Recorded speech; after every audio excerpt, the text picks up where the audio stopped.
Kondisi Sultan Rifat Al-Fatih, korban yang terjerat kabel fiber optik yang terjadi di kawasan Jakarta Selatan masih menjalani perawatan di Rumah Sakit Polri Kramat Jati. Tim medis tengah fokus untuk meningkatkan berat badan korban yang turun drastis.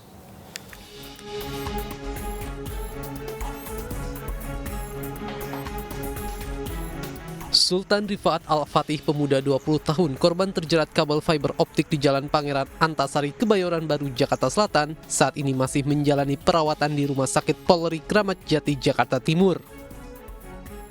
Rumah Sakit Polri telah membentuk tim dokter spesialis gabungan untuk menangani korban. Sementara tim dokter tengah fokus untuk perbaikan kondisi dengan meningkatkan berat badan korban demi memulihkan kondisi tubuh korban. Saat ini berat badan korban turun drastis menjadi 46 kg dari yang sebelumnya 68 kg. Pasalnya, usai bagian leher hingga laring atau jarum nafas dan kerongkongan terjerat kabel membuat korban kesulitan untuk mengkonsumsi makanan. Dan pemirsa, untuk membahas persoalan ini kita sudah terhubung melalui sambungan Zoom dengan Kepala Rumah Sakit Polri Brigjen Pol Haryanto dan Ketua Umum Abjatel Jerry Mangasas Swandi Siregar. Assalamualaikum, selamat malam Bapak-Bapak.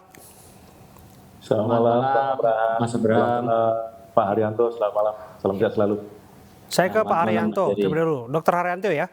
Dok, bagaimana keadaan terakhir Sultan? Terima kasih Pak Bram. Jadi saya baru pulang dari rumah sakit menengok Sultan. Kondisinya sebenarnya stabil ya, stabil. Kita fokusnya ingin mengembalikan berat badan itu ke posisi yang bukan malnutrisi, karena nanti ada tindakan-tindakan selanjutnya yang memerlukan kondisi fisik yang optimal. Oke. Jadi fokusnya ke berat badan. Artinya indikasi ataupun anamnesis dari dokter yang artinya terhitung semalam ya, melihat keadaan Sultan, keadaannya betul-betul turun berat badan drastis ya, malnutrisi. Apa penyebabnya kira-kira? Ya, karena kan Sultan ini ada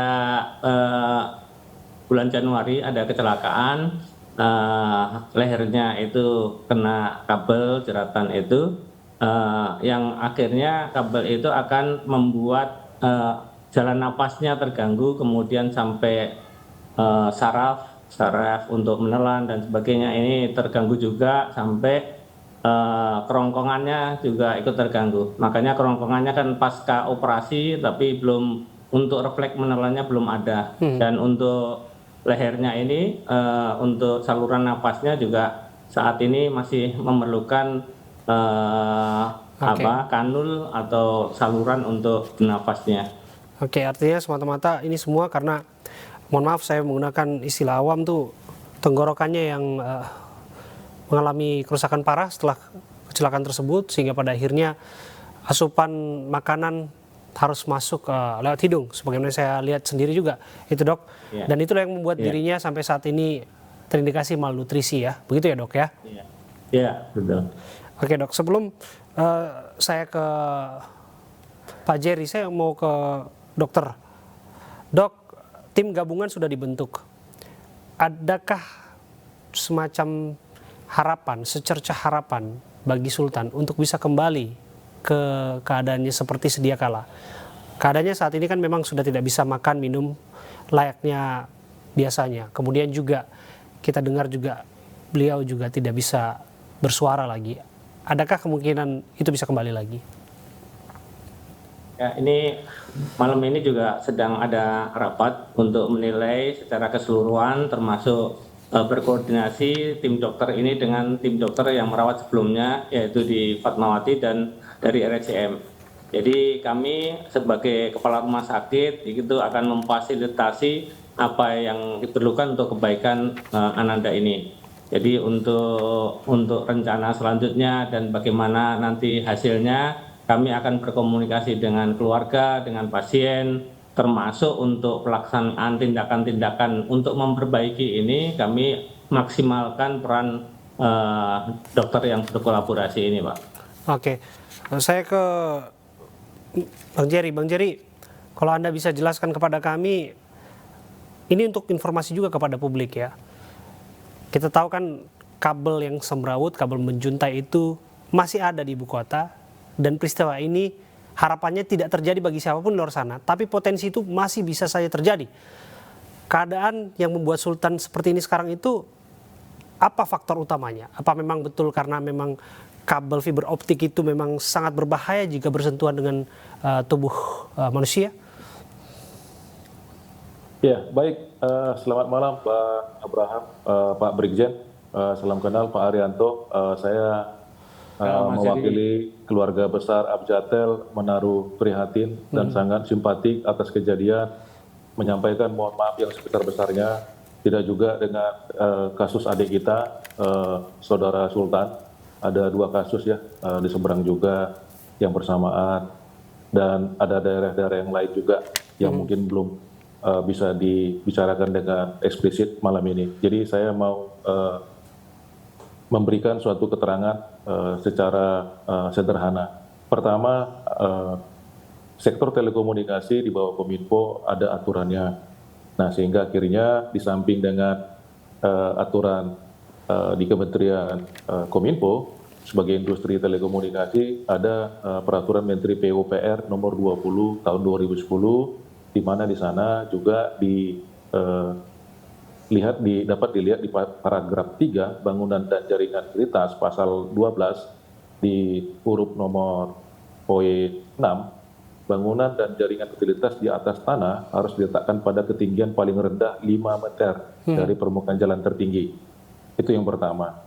Yang kedua, dia bisa dilihat dari surat edaran Menteri tahun 2018 antara Kemendagri dan Kominfo, itu ada paragraf 4 huruf B, ketentuan teknis infrastruktur tiang telekomunikasi, ada tiang besi, beton, ada tingginya 789. Itu dulu pertama. Yang kedua, poin besarnya adalah melihat dari situasi sekarang, dan mungkin kami mau menyampaikan bahwasanya kolaborasi Abjatel itu telah terjadi cukup lama waktunya kepada Pemprov terkait. Artinya ke seluruh nasional kita telah melakukan komunikasi dalam bentuk perapian jaringan utilitas.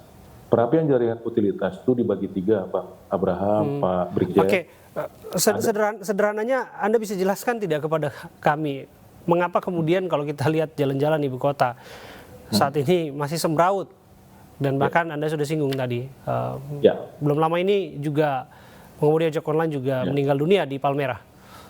Ya, jadi secara tak langsung saya menyampaikan bukan bagian membelah diri, dan kami dari industri sangat menyayangkan peristiwa atas kejadian ini, Bang Abraham, karena kalau saya dapat keterangan juga melalui komunikasi di internal, ada faktor X yang memang tidak standar truk melewati perlintasan, walaupun di kondisi di beberapa jalan memang jadi evaluasi kita bersama. Hari ini tim saya Abjatel juga telah melakukan komunikasi yang sangat solid ya, dapat arahan bersama para kadis di Balai Kota, Pak.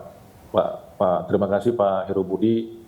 Ini menjadi peningkatan kolaborasi kita di khususnya DKI Jakarta dan daerah-daerah lain. Saya juga sudah tingkatkan koordinasi ke semua stakeholder terkait. Demikian Bang Abra. Ini terakhir deh. Apa upaya yang akan Anda lakukan agar kemudian satu tadi Anda menjawab bahwa akan ada perbaikan untuk kerapian kabel fiber optik dan lain sebagainya. Apa yang dilakukan untuk memastikan kemudian setidaknya adalah upaya ganti rugi kepada Sultan dan mediasi dan lain sebagainya ini berjalan dengan lancar sebagai bentuk tanggung jawab?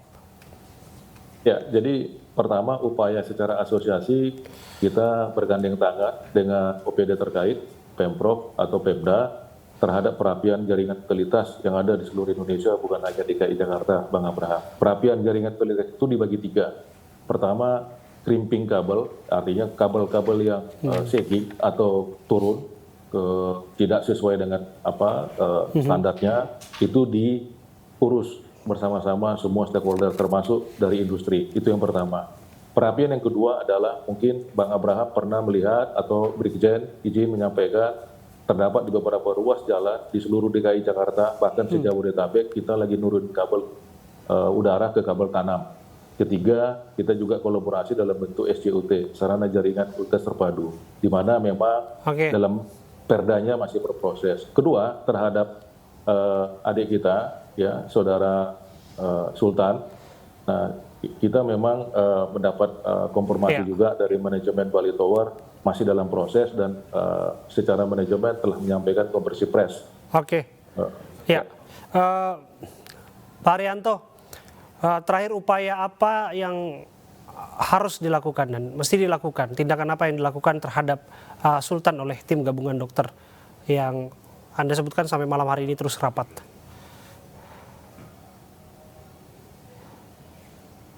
Dok, bisa diaktifkan kembali mode suaranya, Dok? Nah, terima kasih. Jadi sebenarnya dari sejak kemarin kita buka kembali medical record yang dari rumah sakit sebelumnya itu sebenarnya sudah langkah-langkahnya sudah bagus juga. Ya. Jadi kalau kita ingin memperbaiki saat ini yang terpenting adalah kondisi umumnya dulu. Kondisi umum harus diperbaiki. Nanti baru tahapan-tahapan berikutnya bisa dikerjakan. Jadi kondisi umum ini ya kita berharap 1 bulan ke depan ini sambil misalnya untuk mencegah infeksi paru-parunya karena refleks menelannya kurang bagus. Nah, ini harus diperbaiki dulu supaya kondisi ini optimal untuk tindakan-tindakan selanjutnya yang barangkali nanti akan ada operasi dan sebagainya. Oke, terima kasih, Dok. Salam kami untuk Sultan agar bisa tetap semangat tentu saja menghadapi apa yang saat ini sedang dijalani dan harapannya ini semua bisa berakhir baik-baik dan tidak terulang kembali. Terima kasih Bapak-Bapak atas waktu Anda.